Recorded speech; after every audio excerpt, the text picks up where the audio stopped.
اور جو انتہائی شرمناک ہے کہ کل کی بات ہے، سب کے سامنے لوگوں کو یاد ہے کہ کس طرح تم نے مشرف کی ایجنٹی کی تھی اور امریکہ کا ساتھ دیا تھا، اور جب وزارت عظمیٰ کا وعدہ پورا نہیں ہوا اور ایک سیٹ پر تمہیں ترخا دیا گیا تو اس کے بعد تم نے مشرف کی مخالفت شروع کی۔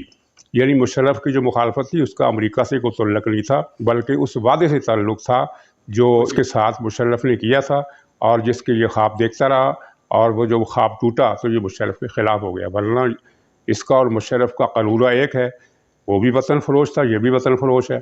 تو یہ جو راجہ فاروق حیدر نے بات کی ہے یہ بھی اسی کی وطن فروشی کے حوالے سے ہے۔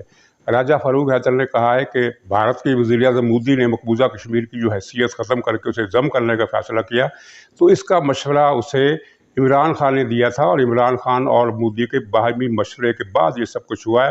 اور اس کا جو معاملہ تھا امریکہ میں ٹرمپ کے دور، یہ انہوں نے کہا، یہ میں کہہ رہا ہوں کہ یہ سارا معاملہ ٹرمپ کے ساتھ ملاقات میں اس کے دورہ امریکہ میں طے ہوا تھا، اور پھر اس کے بعد اس کی مودی سے بالواسطہ یا بلا واسطہ کسی بھی طریقے سے وہ رابطہ کاری ہوئی اور اس نے وہ ایڈ دیا۔ اور یہ انکشاف دنیا کے بعض اخبار پہلے کر چکے ہیں کہ مقبوضہ کشمیر میں جو کچھ ہوا اس میں پاکستانی گورنمنٹ کی رضامندی اور صلاح مشورہ شامل تھا۔ یعنی کشمیر فروشی، یہ ریکارڈ پر آ گئی یہ بات پاکستان میں۔ اس سے پہلے پاکستان میں کسی ذمہ دار آدمی نے اس طرح بات نہیں کی، اور اب راجہ فاروق حیدر نے یہ تاریخ پر ایک احسان کیا ہے کہ انہوں نے ریکارڈ پر یہ ایک بات لا کے رکھ دی ہے، اور یہ اب تاریخ کا حصہ بن جائے گی کہ عمران خان نے کس طرح وطن فروشی کی۔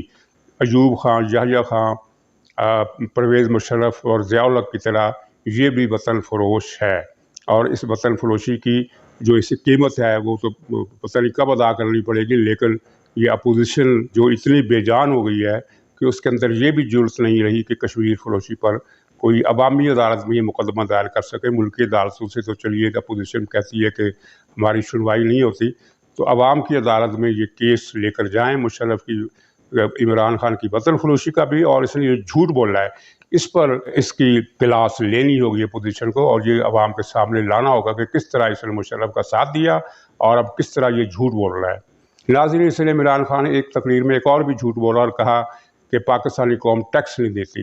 عمران خان کی حکومت میں ماچس کی تیلی پر بھی ٹیکس لگ گیا ہے۔ جتنے ٹیکس اس نے لگائے ہیں ہسٹری میں کسی نے نہیں لگائے، اور اب بھی یہ پاکستانی قوم کو ٹیکس چور کہتا ہے۔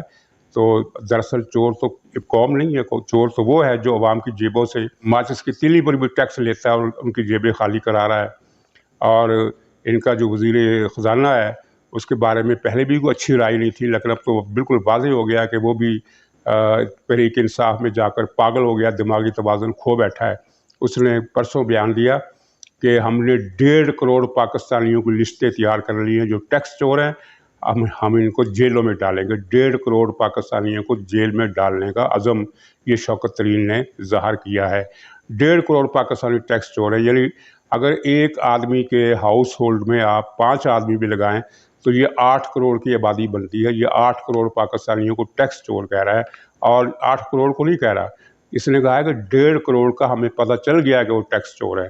اس کا مطلب ہے کہ مزید 1.5 کروڑ بھی گویا پاکستان کی پوری آبادی کو انہوں نے چور قرار دے دیا۔ اور اس تقریر میں اس نے پھر وہ تیسرا جھوٹ بھی بولا جو وہ ہر تقریر میں جھوٹ بولتا ہے، یہ کہہ کے کہ قانون کی حاکمیت کے نیچے سب کو آنا ہوگا، قانون دو نہیں ہونی چاہیے، امیر کے لیے اور غریب کے لیے۔ اور یہ وہ شخص کہہ رہا ہے جس نے جہانگیر ترین کے 500-600 ارب روپے کا ڈاکہ معاف کیا اور جہانگیر ترین کی دھمکی کے سامنے لیٹ گیا، ڈٹ کر لیٹ گیا، جس نے ریاض ملک یا ملک ریاض اس کے ذمے اس نے جو 500 ارب روپے چوری کر کے برطانیہ سے لایا تھا وہ بھی واپس کیے، اور عدالت کو اس نے خط لکھا عمران خان نے کہ ملک ریاض کے ذمے جو ریاست کا 500 ارب روپے ہے اس کی ادائیگی مؤخر کر دی جائے 5-10 سال کے لیے، تاکہ ملک ریاض اس کو یہ سرمایہ 500 ارب روپے کا سرمایہ کاری کر سکے، کسی کاروبار میں لگا سکے اور خوب منافع کما سکے۔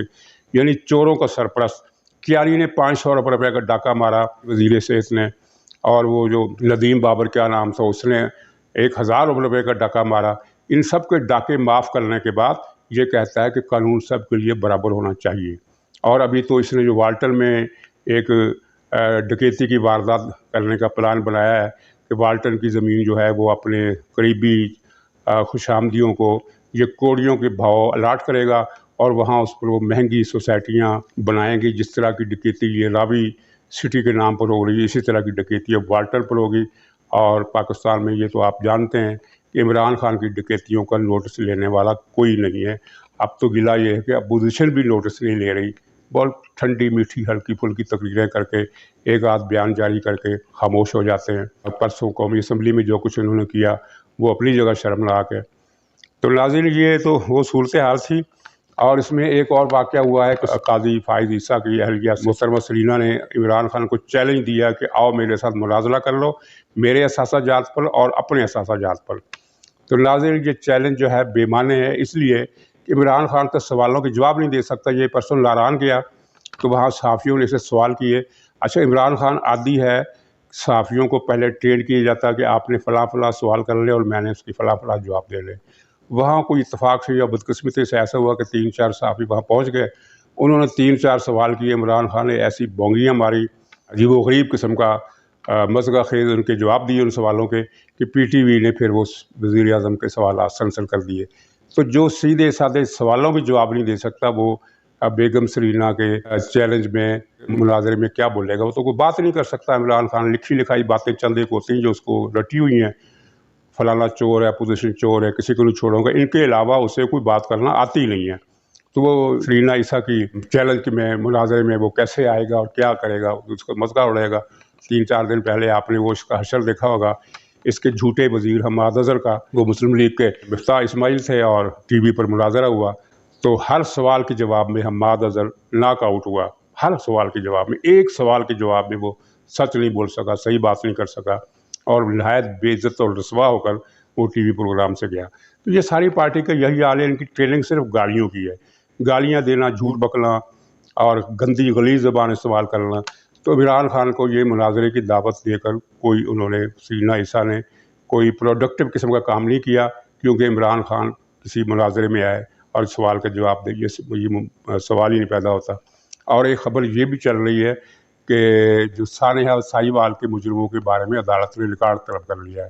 اس کا مطلب ہے کہ عمران خان کی عدالت سے ایک اور محاذرائی شروع ہونے والی ہے کیونکہ عمران خان ساہیوال کے قاتلوں کو بچانے کے لیے کسی بھی قیمت پر کسی بھی حد تک جانے کو تیار ہے. ناظرین آخر میں یہ تھوڑا سا ایک سوال پھر نواز شریف سے اور مریم سے کہ سنا ہے کہ سوات کے جلسے میں جو 4 جولائی کو ہو رہا ہے مولانا فضل الرحمان جا رہے ہیں. شہباز شریف تو اس میں نہیں جا رہے. وہ تو اچھا خیر اچھی بات ہے شہباز شریف کو جانا بھی نہیں چاہیے. وہ وہاں جلسہ میں عمران خان کی قصیدہ وہی کریں گے ان کے حق میں کوئی بات کر دیں گے اور سارے جلسے کی فضا خراب کر دیں گے. لیکن افواہ یہ ہے کہ مریم بھی شاید نہ جائیں. تو اس طرح تو پھر یہ مولانا اکیلے رہ جائیں گے. مولانا کی پارٹی کے پاس بہت ورکر ہے ان کے افرادی قوت بہت ہے اور ان کے عوامی سے بھی بہت زیادہ ہے. مقبولیت میں وہ اس وقت جے یو آئی کی تاریخ میں شاید پہلی مرتبہ ایسا ہوا ہے کہ وہ ان کے عوام کی ایک معتدبہ حصے کی حمایت حاصل ہے لیکن وہ اکیلے جمہوریت کی جنگ نہیں لڑ سکتے. یہ سوال مریم صاحب کے غور کے لیے بھی ہے اور نواز شریف صاحب کے غور کے لیے بھی ہے. پہلے اطلاع یہ تھی کہ جلسہ میں نواز شریف بھی خطاب کریں گے لیکن وہ اب معلوم ہوا ہے کہ نواز شریف خطاب نہیں کریں گے اور مریم کے بارے میں معلوم ہوا ہے کہ ان کی شرکت بھی مشکوک ہے. ناظرین یہ بڑی افسوسناک صورتحال ہے. خدا حافظ.